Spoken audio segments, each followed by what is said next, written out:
दोस्तों shalom, praise the Lord. मैं विश्वास करता हूं कि प्रभु के अनुग्रह में आप सब अच्छे होंगे। मैं कुछ विशेष दर्शन की बातें आप लोगों के सामने लेकर आया हूं। उन दर्शनों की बातों में जाने से पहले मैं ये बात आप लोगों के सामने रखना चाहता हूं। बहुत ही मुश्किल होता है आज के समय में वास्तविक बात को पहचानना, सच्ची बात को पहचानना, सच और झूठ में फर्क करना, क्योंकि ये दुनिया इतनी स्मार्ट हो चुकी है, इतनी आधुनिक दुनिया, इतनी टेक्नोलॉजी, इतना साइंस, इतना एडवांस टेक्नोलॉजी और साइंस ने तरक्की कर ली कि झूठ को सच और सच को झूठ बनाने में ज्यादा देर नहीं होती है और इंसान ऐसे ही धोखे में फंसता है। हम यकीन नहीं कर पाते हैं इस दुनिया में ज्ञान विज्ञान इतने हाई लेवल पर है। एक बात को जानने के लिए आप 100 उसमें तरीके निकाल सकते हैं। हमारे पास बहुत सारे सोर्सेज हैं इस वर्ल्ड के अंदर और उन सोर्सेज से हमारा ज्ञान बढ़ता और बढ़ता चला जा रहा है। टेक्नोलॉजी इतनी तेजी से आगे बढ़ी है और ऐसे में परमेश्वर की बातों पर या दर्शन की बातों पर यकीन कर पाना क्या वास्तव में पॉसिबल है? जब भी आप हो सकता है कि मैं दर्शन की बातें आप लोगों के सामने रखूं, आप लोगों के लिए बहुत ही ज्यादा कठिन होगा मेरी बातों पर यकीन करना, क्योंकि मैं जब दर्शन की बातें करूं तो 100 सवाल आप ही के जहन पर उठकर आपसे ही पूछेंगे, क्या ऐसा पॉसिबल है, क्या ऐसा हो सकता है, क्या ये संभव है? क्यों? क्योंकि हमें अपनी दुनिया में ऐसे कोई भी चिन्ह, ऐसे कोई भी सिंबल्स नहीं नजर आते हैं, कोई चिन्ह नजर नहीं आते हैं। आज की दुनिया जो कुछ हम देख रहे हैं उसमें ये दर्शन की बातें कहीं पर फिट नहीं होती हैं, कहीं पर इन पर यकीन नहीं किया जा सकता। लेकिन आप जानते हैं कि बाइबल का एक एक वचन पूरा होता चला गया है और आज भी पूरा हो रहा है। परमेश्वर पवित्र यीशु ने कहा कि मैं अंत के समय में अपने लोगों को खड़ा करूंगा, अपनी आत्मा से हर एक को भर दूंगा। बहुत कठिन है आप और मेरा समझ पाना या विश्वास करना, किस बात पर विश्वास करें और किस बात पर विश्वास ना करें, बहुत ही कठिन है।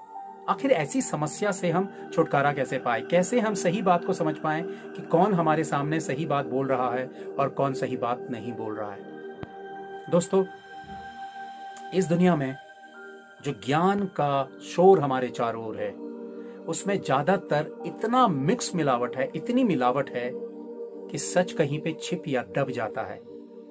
और सच को जानने के लिए आपको मुझे सच होना पड़ेगा।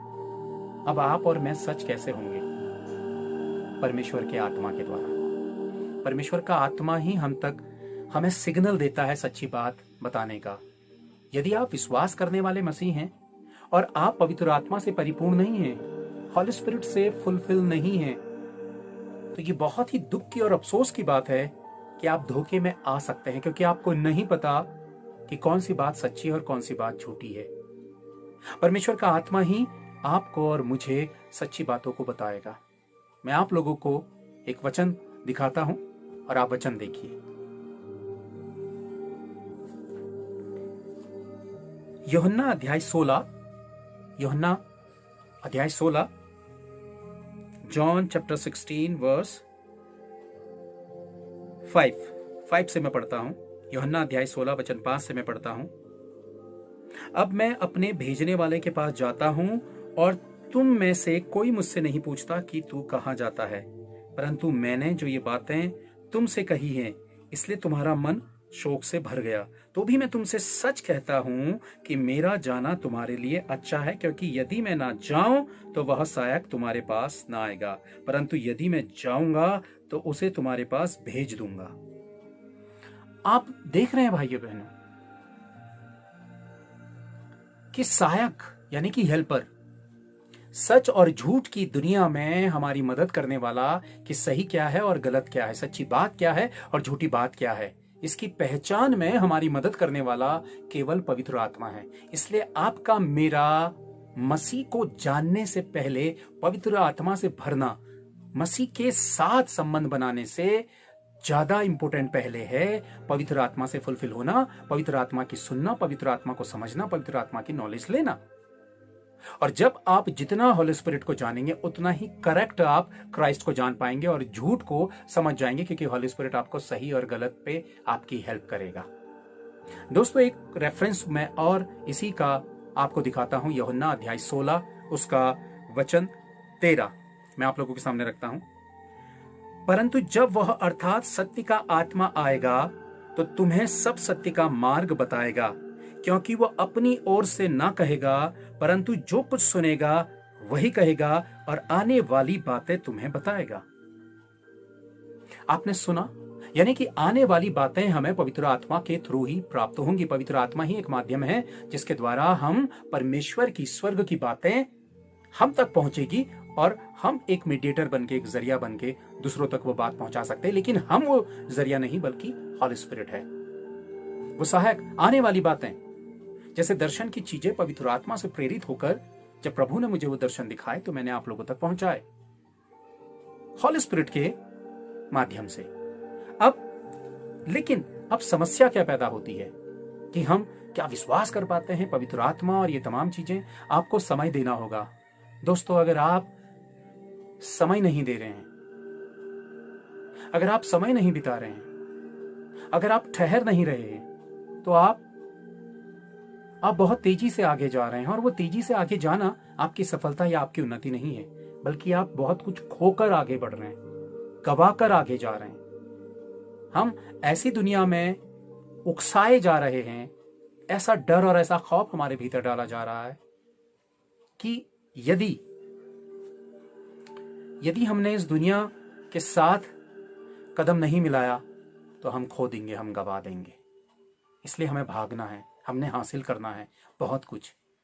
एक ऐसा खौफ, एक ऐसा डर है जो हमारे भीतर भर के हमें मसीही की दौड़ से वंचित किया जा रहा है। आपको ठहरना होगा परमेश्वर की बातों को सुनने और समझने के लिए। वक्त परमेश्वर ने आपको दिया, मसीह ने खुद अपने को और अपने आत्मा को आपको और मुझे दिया। दुनिया वाकई जो परमेश्वर हमें देना चाहता है, हमें घबरा कर, हमें डरा कर, या दुनिया की चिंता या व्यर्थ की बातें हमारे जहन पे डालकर हमसे छीन लेना चाहता है। एक हिस्सा और मैं आप लोगों को बताना चाहता हूं दोस्तों। हम अक्सर सुनते हैं कि मैं बिजी हूं, मेरे पास टाइम नहीं है, मैं बिजी हूं, मेरे पास टाइम नहीं है। कभी गहराई से आप इस विषय में आप सोचिएगा, ये एक छिपा हुआ घमंड है। ये छिपा हुआ वो घमंड जो परमेश्वर की सुनना नहीं चाहता है, अपना किनारा करता है, एक बचाव का एक जरिया बनाया है कि मैं बिजी हूं। वास्तव में जब इंसान इस दुनिया से जाता है और वो आखिरी सांसें गिनता है, तब उसकी वो व्यस्तता उसका इनकार नहीं कर सकती। वो ये नहीं कह सकता अभी मैं व्यस्त हूं, अभी मैं नहीं मरूंगा, अभी बिजी हूं। जितना ज्यादा हो सके हम सच का सामना करें। एक वचन में और आप लोगों के सामने रखता हूं, वो है 2 कुरिन्थियंस चैप्टर 13 वर्स 5। दूसरा कुरिन्थियों अध्याय 13 वचन 5। अपने आप को परखो कि विश्वास में हो कि नहीं। अपने आप को जांचो, क्या तुम अपने विषय में यह नहीं जानते कि यीशु मसीह तुम में है, नहीं तो तुम निकम्मे निकले हो। यानी कि अपने आप को परखो कि विश्वास में हो कि नहीं। यानी कि स्वयं को, अपने आप को परखना है दोस्तों, क्या मैं विश्वास में हूं या नहीं। और विश्वास में होने के लिए मुझे क्या करना है? खुद को जांचना है। क्या मैं परमेश्वर की बातों पर यकीन कर पा रहा हूं? क्या मैं पवित्र आत्मा की पहचान में बढ़ पा रहा हूं? क्या मैं पवित्र आत्मा को पहचान पा रहा हूं? क्या मैं आत्मिक दृष्टिकोण रखने वाला इंसान हूं? क्या मैं आत्मिक नजरिए से इस दुनिया को देखता हूं, या दुनिया के नजरिए से, जो टेलीविजन कहता है, जो फिल्मी दुनिया कहती है, जो न्यूज चैनल्स कहते हैं, जो कुछ सोशल मीडिया कहती है, या कुछ भी वर्ल्ड के अंदर, क्या मैं उस पर बिलीव करने वाला हूं? जो मैं देख रहा हूं, जो मैं सुन रहा हूं इस दुनिया में, भौतिक दुनिया में, शारीरिक तौर पर, या मैं विश्वास करने वाला हूं आत्मा के नजरिए से, आत्मिक दृष्टिकोण से मैं वो देखने वाला हूं जो इस दुनिया पर शारीरिक आंखों से नहीं दिख सकता, और मेरा विश्वास उस पर है जो प्रभु का वचन कहता है। सबसे बड़ी चीज है आपके मेरे विश्वास का मजबूत होना और डेवलप होना दोस्तों बहुत जरूरी है। मैं अपने दर्शन के विषय में आप लोगों को बताऊं कि प्रभु ने मुझे दर्शन में क्या दिखाया। मैं एक एक करके उन बातों को आप लोगों के सामने रखता हूं। एक ही दिन पर ये दर्शन नहीं दिखाए, अलग अलग दिनों पर प्रभु ने मुझे ये दर्शन दिखाए, जो मैं एक साथ आप लोगों को वन बाय वन एक एक करके मैं आप लोगों को बताना चाहता हूं। पहला दर्शन मुझे प्रभु ने दिखाया एक ऐसा बियाबान, एक ऐसी जगह, एक ऐसी घाटी जहां कोई पौधा नहीं है। पेड़ जरूर हैं, लेकिन उन पेड़ों में सारी टहनियां हैं और वो सूखी हैं, उनमें एक भी पत्ता नहीं है। वो बेजान पड़ी हुई वो जगह, और उसमें मैंने एक शख्स को, सिर्फ एक शख्स को देखा चलते हुए। बेजान पड़ी हुई उस जगह को, बड़ी सुनी, ऐसा जैसे उस जगह से ब्लेसिंग्स उठा ली गई हो। प्रभु का वचन जो कहता है कि अंत के समय में प्रेम उठा लिया जाएगा या नमक की नमकीनी चली जाए। ऐसा लगा कि जैसे इस दुनिया का सब कुछ जो है वो उठा लिया गया, वो बेजान पड़ी हुई। दूसरा प्रभु ने मुझे दिखाया, मुझे चट्टानें दिखाई बहुत बड़ी, पूरी बर्फ से वो नहीं ढकी हुई थी, लेकिन ऊपरी सिरे, आधे आधे सिरे जो थे वो बर्फ से ढके हुए थे, और लाइन पर ब्लैक एंड व्हाइट मिक्स मुझे बादल दिखाए। वो बादल जो इंतजार कर रहे हो किसी के आज्ञा का, ऑर्डर का, कि जैसे ही उन्हें आज्ञा मिले तो वो बादल इस जमीन पर छाने के लिए आए। वो बादल कुछ अजीब से डरावने से थे। वो बादल मुझे प्रभु ने दिखाए। इस बादल का एक अर्थ मैं आप लोगों को बताना चाहता हूं, और वो बर्फ का मतलब है वो ठंडा होना, ठंड को दर्शाना, और बादलों का प्रकट होना यानी कि जाड़े के संकेत, ठंड के संकेत। पर वो कैसा ठंड होगा? क्या वास्तविक ठंड जो हम झेलते हैं, या फिर कुछ ऐसी ठंड जो अब तक हमने नहीं देखी? तो दोस्तों, मैं आप लोगों को एक वचन दिखाता हूं। वचन मैं आप लोगों को दिखाता हूं, मैथ्यू चैप्टर 24 वर्स 20, मत्ती अध्याय 24 उसका वचन 20 मैं पढ़ता हूं। और प्रार्थना किया करो कि तुम्हें जाड़े में या सबत के दिन भागना ना पड़े। ये अंत के समय की बात कही गई है दोस्तों। प्रभु ने मुझे ये दिखाया और ये वचन मैंने आप लोगों के सामने रखा। और प्रार्थना किया करो कि तुम्हें जाड़े में या सबत के दिन भागना ना पड़े। फिर मुझे प्रभु ने दिखाया गोल्डन पंख दिखाए मुझे दोस्तों। उसके बीच में इतनी रोशनी थी, ना मैंने फेस देखा और ना ही पूरे मैंने वो पंख देखे, पर उसके आखिरी किनारे मैंने पंख के देखे जो बिल्कुल गोल्डन थे। वो गोल्डन, ऐसा गोल्ड था वो, जो डार्क गोल्ड था वो, पीला का ऐसा कुछ गोल्ड था जिसमें सुनहरी सी चमक थी। और बीच पे मैंने गोल्डन क्रॉस देखा, और वो पंख ऐसे देखे कि वो स्वर्गदूत के पंख हैं, और वो स्वर्गदूत के पंख जैसे हमें समेट रहे हो, अपनी सुरक्षा के तले ले रहे हो। दोस्तों, ये चीज मुझे प्रभु ने दिखाई। मुझे फिर से प्रभु ने दिखाया और मुझे बताया रसिया को कि रसिया पूरी तरह से तैयार है। अंत के समय में रसिया का रोल इस वर्ल्ड के अंदर बहुत बड़ा, रूस का रोल इस दुनिया में बहुत बड़ा होने जा रहा है। और अभी तक ये बात छिपी हुई है क्योंकि प्रकट नहीं हुई है। परमेश्वर के दिन और समय के अनुसार वो जरूर प्रकट होगी। मैं इस बात को कहता हूं कि दर्शन की बातें मैंने जितनी मुझे प्रभु ने दिखाए हैं, कितनी चीजें पूरी हुई, कितनी चीजें पूरी होनी है। हम देखते हैं 3000 4000 वर्ष पहले, चाहे वो यसाया हो, यर्मया हो या जकेल हो, हजारों वर्षों पहले, या प्रकाशित वाक्य हो 2000 वर्ष पहले यूहन्ना ने जो दर्शन देखे, भविष्यवाणी की अंत के समय की, हजारों वर्षों के बाद अब ये पूरी हो रही है।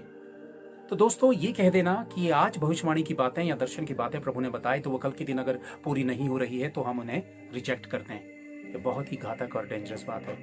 परमेश्वर हमें इसलिए बताता है, प्रभु हमें इसलिए बताना चाहता है ताकि हम संभल जाएं, हम वक्त से पहले संभलें। आप देखते हैं कि योना नबी निनवे उस देश में गया और वहां जाके वो लोगों को सूचित करता है कि 40 दिन के अंदर आप सब तबाह हो जाएंगे, आपकी जगह मिट जाएगी, आपका शहर मिट जाएगा, तबाह हो जाएगा।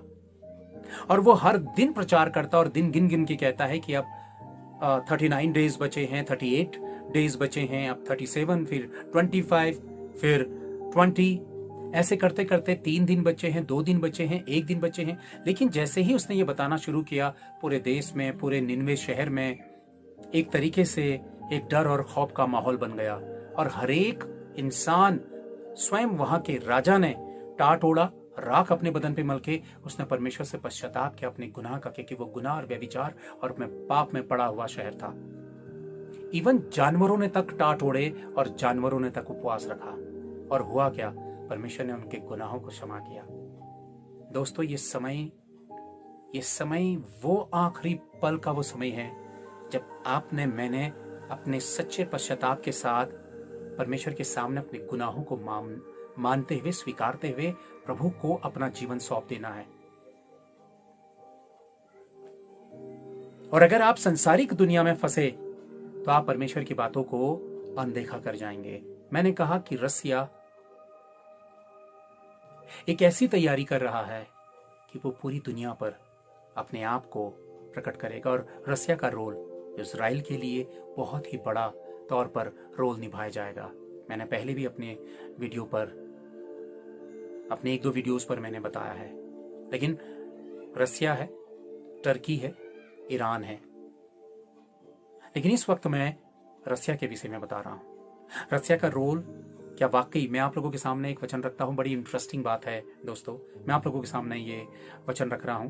आप देखेंगे रेवल्यूशन 14, प्रकाशित वाक्य 14, ये वचन आप लोगों के सामने रख रहा हूं।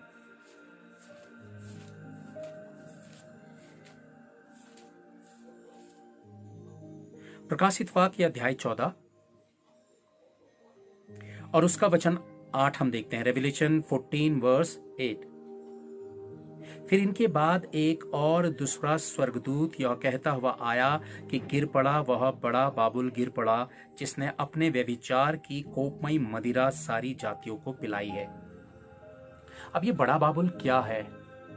रसिया का रोल बड़े बाबुल को गिराने में बहुत बड़े तौर पर प्रकट होगा। बड़ा बाबुल कौन? प्रभु ने मुझे दर्शन पे दिखाया कि व्यभिचार की देवी प्रकट होगी। व्यभिचार ही व्यभिचार, प्रभु ने कहा व्यभिचार ही व्यभिचार। इसका मतलब है कि ये दुनिया व्यभिचार में पड़ी हुई है। व्यभिचार शारीरिक तौर का ही व्यभिचार नहीं। जब हम किसी स्टैच्यू की हम आराधना करते हैं, परमेश्वर के स्थान पर किसी और को पूजते हैं, तो वो भी एक व्यभिचार के तौर पर माना जाता है। हमारे हर एक पाप व्यभिचार के साथ गिने जाते हैं। आप देखते हैं स्टैच्यू ऑफ लिबर्टी, जिसके बारे में मैंने पहले भी अपने एक दर्शन पर, जो प्रभु ने मुझे दिखाया कि स्टैच्यू ऑफ लिबर्टी के चारों ओर नेगेटिव स्पिरिट्स जो हैं वो एक लाइन से घूम रही हैं। वो एक स्टैच्यू है, एक देवी की वो स्टैच्यू है, एक मूर्ति है। व्यभिचार की देवी, व्यभिचार ही व्यभिचार वहां से फैल रहा है। यानी कि बहुत सारे ऐसे नए नए कल्चर निकल कर आते हैं, या बहुत सारी ऐसी हॉलीवुड्स की मूवियां हैं जो व्यभिचार के तौर पर पूरे वर्ल्ड के अंदर प्रचार प्रसार की जाती हैं। दोस्तों, ये हिस्सा मैं आप लोगों को बताना चाहता हूं। मैं हिस्सा ये बताना चाहता हूं आपको कि ये किस तरह से परमेश्वर के भेदों में छुपा हुआ हिस्सा है। रेवलेशन 14 वर्स 8 और रेवलेशन 18 भी जब आप देखते हैं तब भी बड़े बाबुल के बारे में काफी विस्तार से बताया गया है। इससे पहले वाले वीडियोस पर मैंने वीडियो पर आप लोगों को बताया था। दोस्तों, ये वास्तविक सत्य क्या है? आत्मिक आंखें खोलिए और आत्मिक आंखों से ही आप उन बातों को समझ पाएंगे जिन बातों को परमेश्वर प्रकट कर रहा है। ये दुनिया कितनी ही आधुनिक हो जाए, कितनी ही टेक्नोलॉजी से भर जाए, इसका सामना परमेश्वर से होना है। टेक्नोलॉजी का सामना, विज्ञान का सामना, मनुष्य के ज्ञान का सामना परमेश्वर रूपी हस्ती से होना है, जिस परमेश्वर ने स्वयं मनुष्य को रचा और बनाया। मनुष्य कितने ही अपनी बातें और अपने विचारों को रख ले, सारे प्रश्नों को लेकिन अंत के समय में ये सारी चीजों का घटना स्वाभाविक है। लेकिन क्यों ये दुनिया वास्तव में परमेश्वर की ओर को जिस रूप में मुड़नी चाहिए उस रूप में क्यों नहीं मुड़ रही है? दोस्तों, उसकी वजह है, मैं ये दर्शन की बातें और महत्वपूर्ण है जो मैं आगे को आपको बता रहा हूं, लेकिन एक वचन मैं आप लोगों को बताना चाहता हूं जो अंत के समय में बहुत ही तेजी से काम कर रहा है और वाकई आज के दौर पर इस वचन को हम पूरा होता हुआ देखते हैं। दोस्तों, मैं आप लोगों के सामने ये वचन रखता हूं, आप देखिए। सेकंड तिमुथी चैप्टर 3, दूसरा तिमुथियुस चैप्टर 3, मैं आप लोगों के सामने पढ़ रहा हूं, ध्यान दीजिएगा। पर यह जान रख कि अंतिम दिनों में कठिन समय आएंगे, यानी कि कठिन समय है, हर एक इंसान के लिए बहुत ही कठिन हो जाएगा सरवाइव करना, अपनी लाइफ को जीना, हर एक, चाहे वो नेचर के तौर पर हो, प्राकृतिक तौर पर हो या इंसानी दुनिया के तौर पर हो। कैसे होगा? क्योंकि मनुष्य अब स्वार्थी, लोभी, डींगमार, अभिमानी, निंदक, माता पिता की आज्ञा टालने वाले, कृतघ्न, अपवित्र, माया रहित, क्षमा रहित, दोष लगाने वाले, असंयमी, कठोर, भले के बैरी, विश्वासघाती, ढीठ, घमंडी और परमेश्वर के नहीं वरन सुख विलास ही के चाहने वाले होंगे। दोस्तों, आप देख रहे हैं वचन में कि सुख विलास के चाहने वाले, यानी कि अपनी शारीरिक आवश्यकता और अपने शरीर को एक बेहतर स्थिति या आरामदेह अवस्था में लाने में या दूसरों के साथ एक कंपटीशन करने में अपने आप को इतना इन्वॉल्व कर देगा इंसान कि वो खो देगा परमेश्वर की आशीषों को, वो ढीठ हो जाएगा, घमंडी हो जाएगा। मैंने कहा ना कि घमंड का एक हिस्सा क्या है? घमंड का एक हिस्सा है बिजी, अपने आप को ये कहना कि मैं बिजी हूं, और बिजी वर्ड के भीतर छिपा हुआ क्या है? परमेश्वर का इनकार, परमेश्वर को समय देने का इनकार, परमेश्वर के साथ समय बिताने का इनकार। आप कितने ही बड़े विद्वान हैं, वैज्ञानिक हैं, कितने बड़े राजनेता हैं, कितने बड़े एक्टर हैं, कितने बड़े पैसे वाले हैं, मैं ये बता दूं कि इस दुनिया में हो सकता है कि आपका और हमारा और बहुत सारे ऐसे लोगों का प्रभाव हो और दुनिया इनसे प्रभावित होती हो, लेकिन ये सिर्फ इस दुनिया तक है। जब परमेश्वर की चीजें और इच्छा प्रकट होनी शुरू हो जाएंगी, उस वक्त हर कोई एक समान खड़ा होगा। और बहुत ही डेंजरस बात है, जो बहुत सारी बातें मैं बता नहीं सकता हूं अभी, लेकिन अब मैं दर्शन की वो नेक्स्ट बात आप लोगों को बताना चाहता हूं कि प्रभु ने मुझे बताया मिस्र के बारे में। जब प्रभु ने मुझे मिस्र का नाम लिया, इजिप्ट का नाम लिया, तो मेरे जहन पे चला कि हाँ, मिस्र का मतलब है कि कुछ ऐसा घटने वाला होगा मिस्र में और ऐसी चीजें घटेंगी। लेकिन प्रभु ने मुझे चौंका देने वाली, हैरान कर देने वाली बात मुझे प्रभु ने अपनी आत्मा के द्वारा बताई। प्रभु ने कहा कि मिस्र में, इजिप्ट में मेरे गवाह खड़े होंगे। प्रभु अपने गवाहों को मिस्र में खड़ा करेगा। इजिप्ट में प्रभु ने कहा कि मेरे गवाह अपनी गवाही देंगे, मेरी गवाही देंगे, और मेरे गवाहों को मैं मिस्र में खड़ा करूंगा।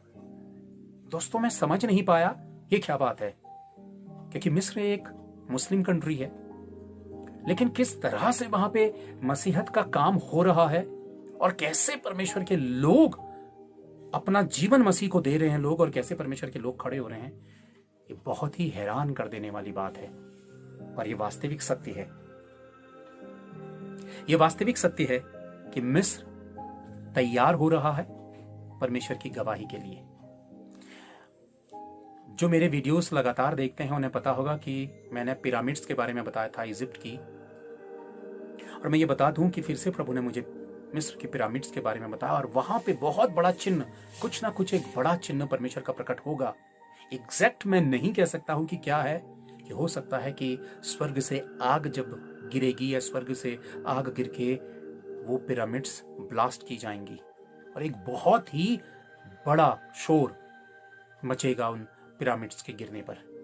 ये एक चिन्ह के तौर पर मिस्र में परमेश्वर अपने गवाहों को खड़ा करेगा। दोस्तों, मैं इन बातों को आप लोगों के सामने बता रहा हूं और ये वास्तविक सत्य है। मैं आप लोगों के सामने एक वचन में आप लोगों के सामने और मैं आप लोगों के सामने रखता हूं। आप देखिए, मैथ्यू 24 वर्स 44, मत्ती अध्याय 24 उसका 44। इसलिए तुम भी तैयार रहो, क्योंकि जिस घड़ी के विषय में तुम सोचते भी नहीं हो, उसी घड़ी मनुष्य का पुत्र आ जाएगा। इस दुनिया से मन लगाना, आप हिस्ट्री उठा के देखिए ना, इतिहास उठा के देखिए और जानने की कोशिश करिए कि इस दुनिया से बहुतों ने प्यार किया, इस दुनिया को पूरी तरह से अपनी मुट्ठी में कर देना चाहा, इस दुनिया को पूरी तरह से हासिल करना चाहा, लेकिन हुआ क्या? वो जमीन के भीतर दफन हो गए, बेमौत मारे गए। इस दुनिया में महत्वाकांक्षाएं इंसान की पाप कराती है। महत्वाकांक्षाओं से भरा हुआ इंसान सिर्फ अपनी शारीरिक अभिलाषाओं और अपनी स्वार्थी इच्छाओं की पूर्ति करना चाहता है, और यही है पाप का सबसे बड़ा कारण। दुनिया में कितने लोग आए और इस दुनिया को हासिल करते, या इस दुनिया में बड़े से बड़े धनवान बनने के बावजूद भी वो इस दुनिया को छोड़कर चले गए, क्योंकि मनुष्य का कोई भी धन, कोई भी ज्ञान, कोई भी टेक्नोलॉजी मनुष्य को जीवित और जिंदा नहीं कर सकी, या दुनिया की कोई भी ताकतवर चीज मनुष्य को आजीवन अमर नहीं कर सकी कि वो इंसान मर ही नहीं सकता। इसका मतलब यह है कि हर इंसान कमजोर है, जीवन और मृत्यु के आगे वो बेबस है, वो मृत्यु के आगे बेबस है। वो नहीं जानता कल के विषय में। एक करोड़पति दुनिया का सबसे अमीर व्यक्ति भी नहीं जानता है कि अगली सुबह वो उठ पाएगा या नहीं। अब आप सोचिए, उसकी इतनी सारी ढेर दौलत। आप देखते हैं माइकल जैक्सन, अचानक दुनिया को खबर मिलती है कि माइकल जैक्सन इस दुनिया में नहीं रहा। एक ऐसी हस्ती पल भर में फना हो गई। दोस्तों, सच यही तो है। सच के लिए ठहरना और सच को समझना इंसान की सबसे बड़ी बुद्धिमानी है। आप क्या हासिल कर रहे हैं और कौन सी पोजीशन पर हैं, ये मायने नहीं रखता है। आप कितने सच के साथ खड़े हैं और आप कितना सच जानते हुए अपने जीवन को तैयार कर रहे हैं, वो ज्यादा मायने रखता है। यीशु मसीह किसी जाति या धर्म का निर्माण करने या किसी को कन्वर्ट करने के लिए बिल्कुल नहीं आया, ना ही उसका उद्देश्य था, ना ही कहीं पर बाइबल इस बात को बताती है। पर हाँ, वैचारिक कन्वर्ट करने के लिए, आत्मिक कन्वर्ट करने के लिए वो जरूर आया, हर एक पापी को, हर एक इंसान को। और ये दुनिया पे शैतान की पूरी ताकत इस बात को प्रचार और प्रसार करने पे लगी है कि लोगों का ध्यान मसीह से हट जाए और दुनिया इस बात की झूठ में फंस जाए कि वास्तव में मसीह जैसी हस्तियां बहुत हैं, लेकिन उद्धारकर्ता यीशु मसीह एक ही है। अपना समय, अपना जीवन परमेश्वर को दे दीजिए। आप कितने ही बुद्धिमान, कितने ही धनवान, कितने ही ज्ञानवान और कितने ही ज्यादा अपने डील डॉल में सुंदर और अट्रैक्टिव हो, कोई मायने नहीं रखता है। दोस्तों, मायने रखता है सच को स्वीकारना, सच को ग्रहण करना। यीशु मसीह जिंदा है और बहुत जल्द वो इस जगत पर आने वाला है और अचानक ये दुनिया ठहर जाएगी। अचानक ये दुनिया ठहर जाएगी क्योंकि न्याय का समय आ चुका होगा। लेकिन उससे पहले परमेश्वर अपने लोगों को उठा लेगा, पल भर में, क्षण भर में उठा लेगा। पर किन्हें? जो वाकई पवित्र आत्मा के द्वारा नया जन्म लिए, जिन्होंने मसीह को अपना जीवन दे दिया। क्या हासिल करना चाहते हैं आप इस दुनिया में? आप जो कुछ भी हासिल करना चाहते हैं, मैं आपको बताना चाहता हूं, उसमें आपकी संतुष्टि नहीं है। अंत में, आखिर में आपको परमेश्वर के ही सामने आना होगा।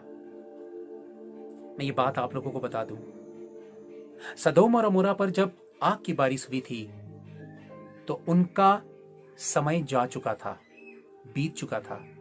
यहूदी लोग कभी मिस्र की गुलामी में गए, कभी बेबीलोन की गुलामी पे गए, कभी वो रोम की गुलामी पे गए, वो बहुत सताए गए। ऐसा समय भी उनके बीच में आया कि वो उनके पास खाने को नहीं था। जब नबूकदनेस्सर राजा 18 महीने तक उस राज्य पर यरूशलेम पर टिका था, तो मनुष्यों ने मनुष्यों को मारकर खाया। इतनी तबाही थी। परमेश्वर के स्वयं लोग कैसी स्थिति से होकर गुजरे, और क्यों गुजरे? क्योंकि उन्होंने परमेश्वर का इनकार किया, भविष्यवक्ताओं की बातों का इनकार किया, यिर्मयाह की बातों का इनकार किया, उसे दंड दिया, उसने जो सच्ची भविष्यवाणी की, मनुष्यों ने पश्चाताप नहीं किया, परमेश्वर के लोगों ने परमेश्वर की अनदेखी की और पश्चाताप नहीं किया। और आज भी बिल्कुल सेम यही सिचुएशन है। क्या पश्चातापी हृदय नहीं है? परमेश्वर को जीवन देने के लिए लोग तैयार नहीं है। अपने धन के, बल के, वैभव के, ग्लैमर के घमंड में चूर है। हर कोई एक दूसरे को ये शो कराना चाहता है, ये दिखाना चाहता है कि वो दूसरे से बेहतर है। ये एक ऐसा झूठा कंपटीशन है जिसके भीतर गंदगी और बदबू है।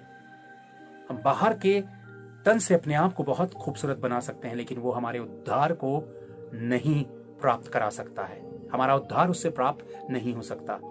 दोस्तों, हमारा उद्धार प्रभु के सामने अपने जीवन को समर्पित कर देने से है। मैं यही बात आप लोगों से कहना चाहता हूं कि समय बहुत कम है। अपना जीवन अपने प्रभु को दें और उसके सामने पश्चाताप करें और नए सिरे से जन्म लें, नई सृष्टि बनकर। और नई सृष्टि है पाप के जीवन को छोड़कर प्रभु की आज्ञाकारिता में चलना। यहूदी लोगों ने प्रभु की आज्ञा को टाला और यही वजह रही उनके सताव की और उनकी गुलामी की। हम इतिहास तो बड़ी आसानी से पढ़ लेते हैं कि यहूदी लोग गुलामी में गए, सताए गए।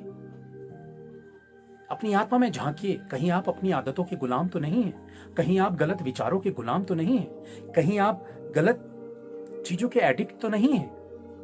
कहीं आप और मैं आलसपन के गुलाम तो नहीं हैं? हम विश्वास नहीं कर पाते हैं, कहीं हम अविश्वास के गुलाम तो नहीं हैं?